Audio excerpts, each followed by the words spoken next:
ਜਿਵੇਂ 700 ਸਟੂਡੈਂਟਸ ਦੀ ਪ੍ਰੋਬਲਮ ਆਈ illegal immigration ਦੀ ਔਰ Canada ਨੇ ਉਹਨਾਂ ਨੂੰ ਡਿਪੋਰਟ ਕਰਨ ਦੇ ਕਗਾਰ ਤੇ ਨੇ, ਇੱਦਾਂ ਹੀ 1100 ਸਟੂਡੈਂਟ ਦਾ ਇੱਕ ਬਹੁਤ ਵੱਡਾ ਮਸਲਾ ਜਿਹੜਾ ਇੱਕ ਬਹੁਤ ਵੱਡੇ ਪ੍ਰੋਮੀਨੈਂਟ ਅਖਬਾਰ ਨੇ ਪਿਛਲੇ ਦਿਨਾਂ ਦੇ ਵੀ ਦੱਸਿਆ ਕਿ 1100 ਸਟੂਡੈਂਟ ਜਿਹੜੇ ਕਿ USA ਦੇ ਵਿੱਚ ਇਲੀਗਲ ਇਮੀਗ੍ਰੇਸ਼ਨ ਕਰਦੇ, ਇਲੀਗਲ ਡਾਕੂਮੈਂਟ ਨੂੰ ਪ੍ਰੋਡਿਊਸ ਕਰਦੇ ਫੜੇ ਗਏ ਤਾਂ ਉਹਨਾਂ ਤੇ ਵੀ ਇਹ ਤਲਵਾਰ ਲਟਕੀ ਹੋਈ ਹੈ। ਤਾਂ 1100 ਸਟੂਡੈਂਟਸ ਜਿਹੜੇ USA ਤੋਂ ਉਹ ਡਿਪੋਰਟ ਹੋ ਜਾਣਗੇ ਜੇ ਉਹਨਾਂ ਦੇ ਜਿਹੜੇ ਡਾਕੂਮੈਂਟ ਨੇ ਉਹ ਗਲਤ ਪਾਏ ਗਏ ਕਿ ਵਾਕਈ ਉਹਨਾਂ ਨੇ ਗਲਤ ਤਰੀਕੇ ਦੇ ਨਾਲ ਇੱਕ ਇਮੀਗ੍ਰੇਸ਼ਨ ਕੀਤੀ ਹੈ ਜਾਂ ਉੱਥੋਂ ਸਟੱਡੀ ਵੀਜ਼ਾ ਲਿਆ ਹੈ।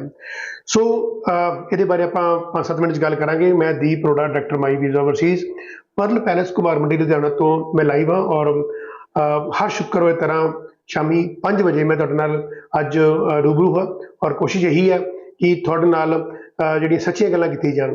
ਸੈਕਿੰਡ ਆਫਿਸ ਸਾਡਾ ਸ਼ਹੀਦਾਂ ਨਗਰ ਹੈ, ਮਿਸਟਰ ਸਿਕੰਦਰ ਉੱਥੋਂ ਦੀ ਆਪਰੇਟ ਕਰ ਰਹੇ ਨੇ। ਤੁਹਾਨੂੰ ਕਿਸੇ ਕਿਸਮ ਦੀ ਵੀ ਕੋਈ ਜਾਣਕਾਰੀ ਲੈਣੀ ਹੋਵੇ 10 ਤੋਂ 6 ਤੁਸੀਂ ਆਫਿਸ ਮਿਲ ਸਕਦੇ ਹੋ, ਉਹਨਾਂ ਨਾਲ ਫੋਨ ਤੇ ਗੱਲ ਕਰ ਸਕਦੇ ਹੋ। ਲੁਧਿਆਣੇ ਮਿਲਣਾ ਹੋਵੇ ਤਾਂ 9815873700 ਤੇ ਤੁਸੀਂ ਅਪਾਇੰਟਮੈਂਟ ਸ਼ੈਡਿਊਲ ਕਰਕੇ ਮੇਰੇ ਨਾਲ ਮਿਲ ਸਕਦੇ ਹੋ। ਨੰਬਰ ਜਿਹੜੇ ਆ ਸਕਰੀਨ ਤੇ ਸਕਰੋਲ ਕਰ ਰਹੇ ਨੇ। ਸੋ ਮਕਸਦ ਇਹੀ ਹੈ ਕਿ ਤੁਹਾਨੂੰ ਅਵੇਅਰ ਕਰਨਾ, ਐਜੂਕੇਟ ਕਰਨਾ ਕਿ ਜਿਵੇਂ 700 ਸਟੂਡੈਂਟਸ ਦਾ ਹਾਲ ਹੋਇਆ ਕੈਨੇਡਾ ਦੇ ਵਿੱਚ, ਇੱਦਾਂ ਹੀ 1100 ਸਟੂਡੈਂਟਸ ਦਾ ਹਾਲ ਹੋਣ ਜਾ ਰਿਹਾ ਹੈ USA ਦੇ ਵਿੱਚ। ਹੋਇਆ ਕਿ ਹਾਈ ਟੈਕ ਟੈਕਨੋਲੋਜੀ ਬਹੁਤ ਹਾਈ ਹੋ ਗਈ ਹੈ ਔਰ ਉਹਦੇ ਕਾਰਨ ਲੋਕੀ ਹੁਣ ਪਹਿਲਾਂ ਡੌਂਕੀ ਲਗਾਉਂਦੇ ਸੀ, ਹੁਣ ਟੈਕਨੋਲੋਜੀ ਦੀ ਹੈਲਪ ਦੇ ਨਾਲ ਉਹਨੂੰ ਗਲਤ ਤਰੀਕੇ ਦੇ ਨਾਲ ਯੂਜ਼ ਕਰਕੇ ਇਮੀਗ੍ਰੇਸ਼ਨ ਲਈ ਜਾਂਦੀ ਹੈ। ਹੋਇਆ ਕਿ ਜਦੋਂ ਟੋਫਲ GRE ਜਾਂ ਆਇਲਸ ਦੇ ਜਿਹੜੇ ਐਗਜ਼ਾਮ ਹੋਏ ਪਿਛਲੇ ਸਾਲ, ਤਾਂ ਜਿਹੜੇ ਵੀ ਏਜੰਟ ਇਸ ਦੇ ਵਿੱਚ ਇਨਵੋਲਵ ਹੋਏ, ਗੁਜਰਾਤ ਦੇ ਮੈਕਸਿਮਮ ਏਜੰਟ ਦੱਸੇ ਜਾਂਦੇ ਨੇ, ਉਹਨਾਂ ਨੇ ਕੀ ਕੀਤਾ ਕਿ ਇੱਕ ਸਟੂਡੈਂਟ ਨਹੀਂ, ਜਿਹੜੇ ਵੀ ਸਟੂਡੈਂਟਸ ਆਏ ਉਹਨਾਂ ਨੂੰ ਇੱਕ ਹੋਟਲ ਦਾ ਕਮਰਾ ਬੁੱਕ ਕੀਤਾ ਗਿਆ ਔਰ ਸ਼ੋਅ ਇਹੀ ਕੀਤਾ ਗਿਆ ਕਿ ਉਹ ਘਰੋਂ ਪੇਪਰ ਦੇ ਰਹੇ ਨੇ, ਹੋਮ ਐਡੀਸ਼ਨ ਦਾ ਟੈਸਟ ਹੈ। ਬਲੂਟੁੱਥ ਜਿਹੜਾ ਕੀਬੋਰਡ ਹੈ ਉਹਨੂੰ ਨਾਲ ਦੇ ਕਮਰੇ 'ਚ ਰੱਖਿਆ ਗਿਆ। ਜਿਹੜੇ ਕੁਐਸਚਨਸ ਨੇ ਉਹਨਾਂ ਦੇ ਸਪਾਈ ਕੈਮਰੇ ਥਰੂ ਭੇਜੇ ਗਏ ਨਾਲ ਦੇ ਕਮਰੇ ਦੇ ਵਿੱਚ, ਔਰ ਨਾਲ ਦਾ ਜਿਹੜਾ ਕਮਰੇ ਵਿੱਚ ਜਿਹੜਾ ਇੱਕ ਪਰਸਨ ਬੈਠਾ ਹੋਇਆ ਉਹ ਹੋ ਸਕਦਾ ਕਿ ਆਇਲਸ ਦਾ ਜਾਂ GRE ਦਾ ਜਾਂ ਟੋਫਲ ਦਾ ਐਕਸਪਰਟ ਹੋਵੇ। ਉਹਨੇ ਉਸ ਬਲੂਟੁੱਥ ਕੀਬੋਰਡ ਤੋਂ ਟਾਈਪ ਕਰਕੇ ਜਿਹੜਾ ਆਨਸਰ ਸੀ ਉਹ ਦੱਸਣੇ ਸ਼ੁਰੂ ਕੀਤੇ। ਔਰ ਇੱਥੇ ਜਿਹੜਾ ਦੂਸਰੇ ਕਮਰੇ 'ਚ ਸਟੂਡੈਂਟ ਬੈਠਾ ਹੋਇਆ ਜਿਹੜਾ ਕਿ ਆਪਣੀ ਸਕਰੀਨ ਦੇ ਸਾਹਮਣੇ ਬੈਠਾ ਹੋਇਆ, ਉਹਨੂੰ ਇਹ ਕਿਹਾ ਗਿਆ ਕਿ ਤੁਸੀਂ ਆਪਣਾ ਬਸ ਟਾਈਪਿੰਗ ਦੇ ਲਈ ਐਕਟਿੰਗ ਕਰੀ ਜਾਓ ਤਾਂ ਕਿ ਜਿਹੜਾ ਵਿਜੀਲੇਟਰ ਹੈ ਜਿਹੜਾ ਕਿ ਤੁਹਾਡਾ ਐਗਜ਼ਾਮ ਚੈੱਕ ਕਰ ਰਿਹਾ ਹੈ ਉਹਨੂੰ ਇਹੀ ਲੱਗੇ ਕਿ ਤੁਸੀਂ ਕਰ ਰਹੇ ਹੋ। ਜਦ ਕਿ ਨਾਲ ਦੇ ਕਮਰੇ ਵਿੱਚ ਬਲੂਟੁੱਥ ਕੀਬੋਰਡ ਤੋਂ ਇੱਕ ਨਾਲ ਦਾ ਕੋਈ ਪਰਸਨ ਜਿਹੜਾ ਕਿ ਇਲੀਗਲ ਪਰਸਨ ਉਹ ਪੇਪਰ ਟਾਈਪ ਕਰ ਰਿਹਾ ਸੀ। ਸੋ ਟੈਕਸਸ ਦੇ ਵਿੱਚ ਔਰ ਨਿਊਯਾਰਕ ਦੇ ਵਿੱਚ ਇਹ ਸਾਰੀ ਘਟਨਾ ਹੋਈ ਹੈ। 24 ਇੰਸਟੀਟਿਊਸ਼ਨ ਜਿਹੜੇ ਨੇ, 24 education institute universities and colleges ਦੇ ਵਿੱਚ ਇਹ ਸਾਰੀ ਘਟਨਾ ਹੋਈ।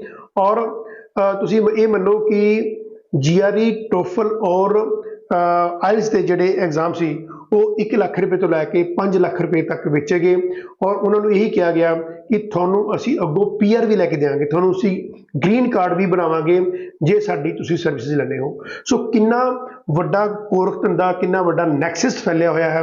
ਔਰ ਆਇਲਸ ਔਰ ਜਿਹੜਾ ਟੋਫਲ ਹੈ ਔਰ GRE ਹੁੰਦਾ ਜਿਹੜਾ ਗ੍ਰੈਜੂਏਟ ਰਿਕਾਰਡ ਐਗਜ਼ਾਮੀਨੇਸ਼ਨ, ਜਿਹੜੇ ਸਟੂਡੈਂਟਸ ਉੱਥੇ ਗ੍ਰੈਜੂਏਸ਼ਨ ਕਰਨ ਜਾਂਦੇ ਨੇ ਉਹਨਾਂ ਨੂੰ GRE ਟੈਸਟ ਦੇਣਾ ਪੈਂਦਾ USA ਦੇ ਵਿੱਚ। ਸੋ ਉਹਨਾਂ ਨੂੰ ਭਰਮਾਇਆ ਗਿਆ, ਫੁਸਲਾਇਆ ਗਿਆ ਕਿ ਤੁਸੀਂ 1 ਲੱਖ ਤੋਂ ਲੈ ਕੇ 5 ਲੱਖ ਰੁਪਏ ਤੱਕ ਦਿਓ ਔਰ ਤੁਹਾਨੂੰ ਅਸੀਂ GRE ਦਾ, ਟੋਫਲ ਦਾ ਔਰ ਆਇਲਸ ਦਾ ਟੈਸਟ ਕਰਵਾ ਕੇ ਦੇਵਾਂਗੇ। ਉਸ ਤੋਂ ਬਾਅਦ ਤੁਹਾਨੂੰ ਅਸੀਂ ਉੱਥੇ ਐਡਮਿਸ਼ਨ ਕਰਾ ਕੇ ਦੇਵਾਂਗੇ, ਫਿਰ ਤੁਹਾਨੂੰ ਅਸੀਂ PR ਕਰਾ ਕੇ ਦੇਵਾਂਗੇ, ਗ੍ਰੀਨ ਕਾਰਡ ਹੋਲਡਰ ਤੁਹਾਨੂੰ ਬਣਾਵਾਂਗੇ। ਸੋ ਕੈਨ ਯੂ ਇਮੈਜਿਨ ਕਿ ਜਿਹੜੇ 1100 ਸਟੂਡੈਂਟਸ ਇਹਨਾਂ ਝਾਂਸੇ ਜਾਂਦੇ ਨੇ, ਕਿਆ ਉਹਨਾਂ ਦੇ ਪੇਰੈਂਟਸ ਨੂੰ ਨਹੀਂ ਪਤਾ ਹੋਏਗਾ? ਕਿਆ ਏਜੰਟ ਨੂੰ ਨਹੀਂ ਪਤਾ ਕਿ ਅਸੀਂ ਗਲਤ ਕੰਮ ਕਰਨ ਜਾ ਰਹੇ ਹਾਂ? ਔਰ ਹੋ ਸਕਦਾ ਹੈ ਕਿ ਜਦੋਂ ਇਹ ਚੀਜ਼ਾਂ ਪ੍ਰੂਵ ਹੋਣਗੀਆਂ, ਹੁਣ ਇਹ ਸਟੂਡੈਂਟ ਉੱਥੇ ਆ ਕੇ ਵਰਕ ਪਰਮਿਟ ਵੀ ਲੈ ਲਿਆ, ਜਿਵੇਂ ਕਿ ਕੈਨੇਡਾ ਦੇ ਨਾਲ 700 ਸਟੂਡੈਂਟ ਹੋਇਆ। ਖੈਰ ਕੈਨੇਡਾ ਦੇ ਜਿਹੜੇ ਸਟੂਡੈਂਟਸ ਨੇ ਉਹ ਤਾਂ PR ਤੱਕ ਪਹੁੰਚ ਗਏ, ਉਹਨਾਂ ਨੂੰ ਵੀ ਡਿਪੋਰਟ ਕਰਨ ਦੇ ਕਗਾਰ ਤੇ ਨੇ। ਜਿਹੜੇ ਇਹ ਸਟੂਡੈਂਟਸ ਨੇ ਇਹ 1 ਸਾਲ ਤੋਂ ਉੱਥੇ ਪੜ੍ਹ ਰਹੇ ਨੇ ਔਰ ਇਹਨਾਂ ਨੇ ਉੱਥੇ ਵਰਕ ਪਰਮਿਟ ਵੀ ਲਿਆ। ਸੋ ਕੈਨ ਯੂ ਇਮੈਜਿਨ ਕਿ ਜਿਹੜੀ USA ਦੀ ਗੌਰਮੈਂਟ ਹੈ ਇਹਨਾਂ ਤੇ ਹੁਣ ਸ਼ਿਕੰਜਾ ਜ਼ਿਆਦਾ ਕੱਸਿਆ ਜਾ ਰਿਹਾ ਹੈ। ਔਰ ਤੁਸੀਂ ਇਹ ਮੰਨੋ ਕਿ 1100 ਸਟੂਡੈਂਟ ਜੇ ਡਿਪੋਰਟ ਹੁੰਦੇ ਨੇ ਤੇ ਪੂਰੇ ਵਰਲਡ ਦੇ ਵਿੱਚ ਹਿੰਦੁਸਤਾਨ ਦੀ ਕਿੰਨੀ ਬਦਨਾਮੀ ਹੁੰਦੀ ਹੈ, ਇੱਕ ਖਾਸ ਪਾਰਟਿਕੂਲਰ ਸਟੇਟ ਦੀ ਕਿੰਨੀ ਬਦਨਾਮੀ ਹੁੰਦੀ ਹੈ, ਕਿਉਂਕਿ ਉੱਥੋਂ ਦੇ ਸਟੂਡੈਂਟਸ ਨੂੰ ਫਿਰ ਬੈਨ ਕੀਤਾ ਜਾਂਦਾ ਹੈ। ਪਿੱਛੇ ਤੁਹਾਨੂੰ ਪਤਾ ਕਿ ਵੀ ਆਸਟ੍ਰੇਲੀਆ ਦੇ ਵੀ ਕੁਝ ਯੂਨੀਵਰਸਿਟੀਜ਼ ਨੇ, ਕਾਲਜਿਸ ਨੇ ਪਾਰਟਿਕੂਲਰ ਪੰਜਾਬ ਹਰਿਆਣਾ ਹਿਮਾਚਲ ਦੇ ਜਿਹੜੇ ਸਟੂਡੈਂਟਸ ਨੇ ਉਹਨਾਂ ਨੂੰ ਕਿਹਾ ਗਿਆ ਅਸੀਂ ਨਹੀਂ ਲਵਾਂਗੇ, ਕਿਉਂਕਿ ਜਾਲੀ ਡਾਕੂਮੈਂਟ ਲਗਾ ਕੇ ਸਟੂਡੈਂਟ ਜਿਹੜੇ ਨੇ ਉਹ ਬਾਹਰ ਜਾਣ ਦੀ ਜਿਹੜੀ ਪ੍ਰਵਿਰਤੀ ਰੱਖਦੇ ਨੇ। ਤੋਂ ਇਸ ਨੇਚਰ ਦੇ ਕਾਰਨ ਪਤਾ ਹੁੰਦਾ ਕਿ ਵੀ ਇਸ ਏਰੀਆ ਦੇ ਵਿੱਚੋਂ ਜਾਂ ਇਸ ਪ੍ਰੋਵਿੰਸ ਦੇ ਵਿੱਚੋਂ ਸਟੂਡੈਂਟਸ ਜਾਂ ਜਿਹੜੇ ਏਜੰਟ ਨੇ ਉਹ ਇਸ ਤਰ੍ਹਾਂ ਦਾ ਗਲਤ ਕੰਮ ਕਰਦੇ ਨੇ ਤਾਂ ਉੱਥੋਂ ਦੀ ਬੈਨ ਲਗਾਤਾ ਜਾਂਦਾ। ਤੋਂ ਬੈਨ ਲਗਾਉਣ ਦਾ ਬਾਕੀ ਨੂੰ ਨੁਕਸਾਨ ਕੀ ਹੁੰਦਾ ਕਿ ਜਿਹੜੇ ਚੰਗੇ ਸਟੂਡੈਂਟ ਹੁੰਦੇ ਨੇ ਜਾਂ ਜਿਹੜੇ ਕੰਸਲਟੈਂਟ ਵੀ ਚੰਗੇ ਨੇ ਉਹਨਾਂ ਦੀ ਵੀ ਰੋਜੀ ਰੋਟੀ ਤੇ ਜਾਂ ਉਹਨਾਂ ਦੀ ਜਿਹੜੀ ਇਮਾਨਦਾਰੀ ਤੇ ਵੀ ਬਹੁਤ ਵੱਡਾ ਕੁਐਸਚਨ ਮਾਰਕ ਲੱਗਦਾ ਕਿ ਜਿਹੜੇ ਗਲਤ ਕੰਮ ਕਰ ਰਹੇ ਨੇ ਉਹ ਤਾਂ ਖੈਰ ਉਹਨਾਂ ਨੂੰ ਤਾਂ ਸਜ਼ਾ ਮਿਲਣੀ ਚਾਹੀਦੀ ਹੈ ਔਰ ਮਿਲਦੀ ਵੀ ਹੈ, ਪਰ ਜਿਹੜੇ ਸਹੀ ਕੰਮ ਕਰਦੇ ਨੇ ਉਹਨਾਂ ਨੂੰ ਵੀ ਸ਼ੱਕ ਦੀ ਨਿਗਾਹ ਨਾਲ ਦੇਖਿਆ ਜਾਂਦਾ ਹੈ। ਔਰ ਪੁਲਿਸ ਡਿਪਾਰਟਮੈਂਟ ਵੀ ਜਦੋਂ ਓਵਰਆਲ ਰੇਡ ਕਰਦੇ ਨੇ ਤਾਂ ਉਹਦੇ ਵਿੱਚ ਜਿਹੜੇ ਚੰਗੇ ਕੰਸਲਟੈਂਟ ਹੈ ਨੋ ਡਾਊਟ ਕਿ ਉਹਨਾਂ ਨੂੰ ਪੁੱਛਣਾ ਚਾਹੀਦਾ ਹੈ, ਬਟ ਜਦੋਂ ਤੁਹਾਡੇ ਤੇ ਕੁਐਸਚਨਸ ਦੀ ਵਿਚਾਰ ਹੁੰਦੀ ਹੈ ਕਿ ਤੁਸੀਂ ਇਹ ਜਾਲੀ ਕੰਮ ਕਰਦੇ ਹੋ ਨਹੀਂ ਕਰਦੇ ਹੋ, ਜਦ ਕਿ ਹੋ ਸਕਦਾ ਕਿ ਉਹ ਕੰਸਲਟੈਂਟ ICCRC ਤੋਂ ਮਾਨਤਾ ਪ੍ਰਾਪਤ ਹੋਵੇ, RCSC ਕੰਸਲਟੈਂਟ ਹੋਵੇ, ਪਰ ਕੁਐਸਚਨ ਦੇ ਦਾਇਰੇ ਦੇ ਵਿੱਚ ਉਹ ਵੀ ਇੱਕ ਕੰਸਲਟੈਂਟ ਆ ਜਾਂਦਾ ਹੈ।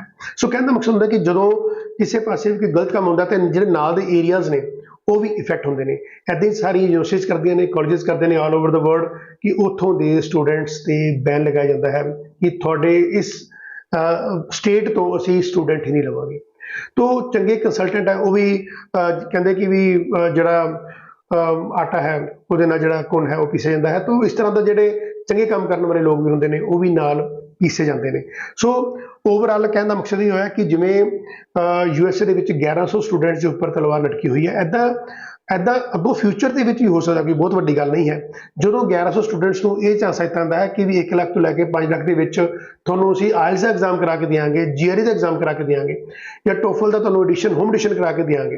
ਤੋ ਤੁਸੀਂ ਇਹ ਮੰਨੋ ਕਿ ਇੱਕ ਜਿਹੜਾ ਏਜੰਟ ਹੈ ਉਹ ਜੇ 5 ਲੱਖ ਰੁਪਇਆ ਲੈਂਦਾ ਹੈ ਕਿਸੇ ਇੱਕ ਸਟੂਡੈਂਟ ਤੋਂ ਔਰ 1100 ਸਟੂਡੈਂਟ ਹੁੰਦਾ ਹੈ ਤਾਂ ਤੁਸੀਂ 5 ਲੱਖ ਨੂੰ 1100 ਨਾਲ ਗੁਣਾ ਕਰੋ, ਅਰਬਾਂ ਤੱਕ ਗੱਲ ਪਹੁੰਚ ਜਾਂਦੀ ਹੈ। ਤਾਂ ਕਿੰਨਾ ਵੱਡਾ ਭਾਰੀ ਨੈਕਸਸ ਇਸ ਦੇ ਪਿੱਛੇ ਕੰਮ ਕਰਦਾ ਹੈ।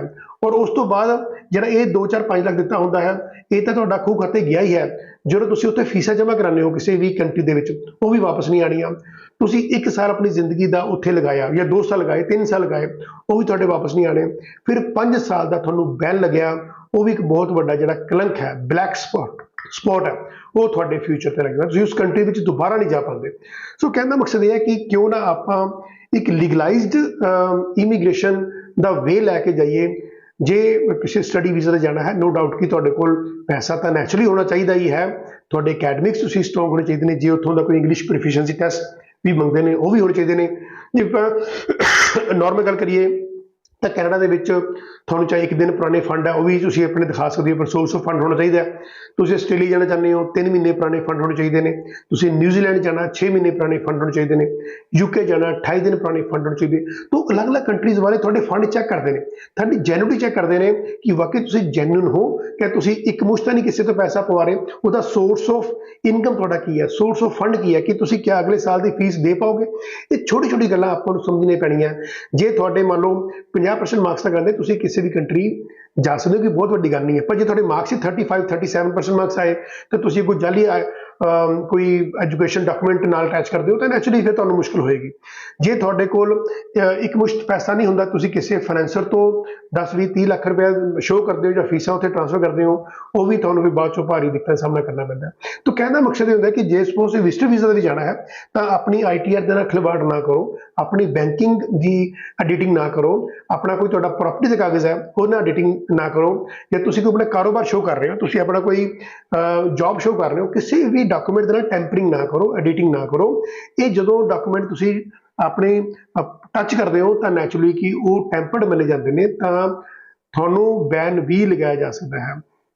ਜਦੋਂ ਤੁਸੀਂ ਕੰਮ ਸ਼ੁਰੂ ਕੀਤਾ ਹੋਇਆ ਸੀ ਫਰੋਮ ਦਾ ਫਸਟ ਡੇ ਤੋਂ ਹੁਣ ਤੱਕ ਜਿਹੜੀ ਵੀਡੀਓ ਤੱਕ ਆ ਰਹੀਆਂ ਨੇ 250 ਤੋਂ ਉੱਪਰ ਵੀਡੀਓਜ਼ ਨੇ ਮਾਈ ਵੀਜ਼ਾ ਓਵਰਸੀਜ਼ ਦੀਆਂ, ਉਹਦੇ ਵਿੱਚ ਇਹੀ ਦੱਸਣ ਦੀ ਕੋਸ਼ਿਸ਼ ਕੀਤੀ ਜਾਂਦੀ ਹੈ ਕਿ ਤੁਸੀਂ ਇਲੀਗਲ ਇਮੀਗ੍ਰੇਸ਼ਨ ਨਾ ਕਰੋ। ਸਾਡੇ ਕੋਲ 10 ਕੇਸ ਜਾਂਦੇ ਨੇ, ਅਸੀਂ ਨੋ ਨੂੰ ਮਨਾ ਕਰ ਦਿੰਦੇ ਹਾਂ ਕਿਉਂਕਿ ਹੋ ਸਕਦਾ ਉਹਨਾਂ ਵਿੱਚੋਂ ਕੋਈ ਐਸੇ ਵਰਡ ਹੋਣ ਜਿਹੜੇ ਯੂਜ਼ ਕਰਦੇ ਨੇ, ਸਰ ਕੋਈ ਇਮੀਗ੍ਰੇਸ਼ਨ ਦਾ ਕੋਈ ਜੁਗਾੜ ਦੇਖ ਲਓ, ਸਰ ਕੋਈ ਗੇਮ ਆਈ ਵਧੀਆ, ਕੋਈ ਸਰ ਪੇਪਰ ਖੁੱਲ ਗਏ ਨੇ, ਸਰ ਕਿਸੇ ਤਰੀਕੇ ਨਾਲ ਸਾਨੂੰ ਬਾਹਰ ਭੇਜ ਦਿਓ। ਸਾਡੇ ਕੋਲ ਸਾਡੇ ਕੰਨ ਹੀ ਬੰਦ ਹੁੰਦੇ ਨੇ, ਅਸੀਂ ਬੋਲੇ ਹੋ ਜਾਂਦੇ ਹਾਂ ਇਹ ਕਰਨਾ ਇਹ ਵਰਡ ਸੁਣਨ ਦੇ ਵਿੱਚ। ਸਾਡੇ ਇਹ ਵਰਡ ਸਾਡੇ ਕੰਨਾਂ 'ਚ ਨਹੀਂ ਪੈਂਦੇ ਕਿ ਸਰ ਕੋਈ ਬਾਹਰਲੇ ਕੰਟਰੀ ਤੋਂ ਕੋਈ ਜੁਗਾੜ ਆਇਆ ਹਾਲੇ ਤੱਕ, ਸਰ ਗੇਮ ਬੜੀ ਵਧੀਆ ਆਈ ਹੈ, ਫਲਾਣਾ ਏਜੰਟ ਸਾਨੂੰ ਦੱਸ ਰਿਹਾ, ਤੁਸੀਂ ਸਰ ਕਰਾ ਕੇ ਦੇਖ ਲਓ, ਸਾਨੂੰ ਤੁਹਾਡੇ ਤੇ ਬਹੁਤ ਟਰਸਟ ਹੈ। ਤਾਂ ਮੈਂ ਕਹਿੰਦਾ ਇਹ ਟਰਸਟ ਕਾਇਮ ਰਹੇ ਤਾਂ ਮੈਂ ਤੁਹਾਡਾ ਕੰਮ ਨਹੀਂ ਕਰਨਾ। ਜਿਹੜੇ ਕੰਮ ਕਰਦੇ ਨੇ ਉਹਨਾਂ ਤੋਂ ਕੰਮ ਕਰਾਓ, ਔਰ ਬਾਅਦ ਚੋਂ ਜਦੋਂ ਤੁਸੀਂ ਇਲੀਗਲ ਇਮੀਗ੍ਰੇਸ਼ਨ ਕਰਦੇ ਤੁਸੀਂ ਫੜੇ ਗਏ, ਇੱਕ ਵਾਰ ਤਾਂ ਤੁਸੀਂ ਚਲੋ ਜਹਾਜ਼ ਚੜ੍ਹ ਗਏ ਔਰ ਪਹੁੰਚ ਗਏ ਤਾਂ ਤੁਸੀਂ ਤਾਂ ਭੰਗੜੇ ਪਾ ਕੇ ਤੇ ਪਹੁੰਚ ਜਾਂਦੇ ਹੋ, ਪਰ ਜਦੋਂ ਤੁਹਾਨੂੰ ਉੱਥੇ ਕਾਨੂੰਨੀ ਜਿਹੜੀਆਂ ਦਿੱਕਤਾਂ ਹੁੰਦੀਆਂ ਨੇ ਉਹਨਾਂ ਦਾ ਸਾਹਮਣਾ ਕਰਨਾ ਪੈਂਦਾ। ਜਦੋਂ ਤੁਹਾਨੂੰ ਇਹ ਕਿਹਾ ਜਾਂਦਾ ਕਿ ਡਾਕੂਮੈਂਟ ਸਾਰੇ ਦਿਖਾਓ ਆਪਣੇ, ਤਾਂ ਕਿੱਥੋਂ ਦਿਖਾਓਗੇ ਆਪਣੇ? ਜਿਹੜੇ ਵੀ ਏਜੰਟ ਨੇ, ਮੈਂ ਏਜੰਟ ਵਰਡ ਤਾਂ ਯੂਜ਼ ਕਰਦਾ ਕਿਉਂਕਿ ਇਹ ਕੋਸ਼ਿਸ਼ ਕਰਦੇ ਨੇ ਕਿ ਵੀ ਕਿਸੇ ਤਰੀਕੇ ਨਾਲ 10 20 30 40 50 ਹਜ਼ਾਰ ਲੱਖ 2 ਲੱਖ 5 ਲੱਖ ਠੱਗੀ ਮਾਰੀ ਜਾਵੇ, ਔਰ ਪੁਲਿਸ ਫਿਰ ਮਗਰ ਪੈਂਦੀ ਹੈ। ਫਿਰ ਜਿਹੜੇ ਚੰਗੇ ਕੰਸਲਟੈਂਟ ਨੇ ਉਹਨਾਂ ਦਾ ਨਾਮ ਵੀ ਬਦਨਾਮ ਹੁੰਦਾ ਹੈ। ਸੋ ਜਿਹੜੇ ਵੀ ਤੁਸੀਂ ਕੰਸਲਟੈਂਟ ਦੇ ਨਾਲ ਕਮਿਊਨੀਕੇਟ ਕਰਦੇ ਹੋ, ਪਹਿਲਾਂ ਤਾਂ ਉਹ ਹੀ ਦੇਖ ਲਓ ਕਿ ਕਿਆ ਉਹ ਕੰਸਲਟੈਂਟ ਪੜ੍ਹਿਆ ਲਿਖਿਆ ਹੈ। ਇਹ ਨਾ ਹੋਵੇ ਕਿ 10 ਫੇਲ ਆਪ ਹੋਵੇ, ਤੁਹਾਡੀ ਉਹ MSc ਦੀ ਫਾਈਲ ਲਗਾਉਣ ਜਾ ਰਿਹਾ ਹੈ। ਤਾਂ ਤੁਹਾਨੂੰ ਖੁਦ ਪਤਾ ਹੋਣਾ ਚਾਹੀਦਾ ਕਿ ਵੀ ਕੰਸਲਟੈਂਟ ਦੀ ਸੋਸ਼ਲੀ ਜਾਂ ਐਜੂਕੇਸ਼ਨਲੀ ਉਹਦਾ ਕੀ ਸਟੇਟਸ ਹੈ, ਕਿੰਨਾ ਪੜ੍ਹਿਆ ਲਿਖਿਆ ਹੈ, ਕਿੰਨਾ ਉਹਦਾ ਐਕਸਪੀਰੀਅੰਸ ਹੈ। ਸੋ ਕਿਉਂਕਿ ਜਦੋਂ ਇੱਕ ਏਜੰਟ ਗਲਤ ਕੰਮ ਕਰਦਾ, ਜਿਹੜੇ ਬਾਕੀ ਕੰਸਲਟੈਂਟ ਨੇ ਉਹ ਵੀ ਸ਼ੱਕ ਦੇ ਦਾਇਰੇ ਚ ਆਉਂਦੇ, ਚਾਹੇ ਉਹ ਉਹਨਾਂ ਤੇ ਲੋਕੀ ਸ਼ੱਕ ਕਰਨ ਜਾਂ ਪੁਲਿਸ ਸ਼ੱਕ ਕਰੇ, ਤਾਂ ਦੋਨਾਂ ਦੇ ਦਾਇਰੇ ਚ ਆਉਂਦੇ ਨੇ। ਸੋ ਜਿਹੜੇ ਕੀ ਏਜੰਟ ਇਹ ਕੰਮ ਕਰਦੇ ਨੇ, ਦੇਖੋ ਏਜੰਟ ਨੇ ਕੰਮ ਕਰਦੇ ਰਹਿਣਾ, ਪਿਛਲੇ ਸੈਂਕੜੇ ਸਾਲ ਤੋਂ ਇਹ ਕੰਮ ਹੁੰਦਾ ਆ ਰਿਹਾ, ਅੱਗੋਂ ਵੀ ਹੁੰਦਾ ਰਹੇਗਾ, ਪਰ ਸਾਨੂੰ ਆਪਣੀ ਜਿਹੜੀ ਸੋਚ ਹੈ ਉਹਨੂੰ ਪੋਜ਼ਿਟਿਵ ਕਰਨਾ ਪਏਗਾ।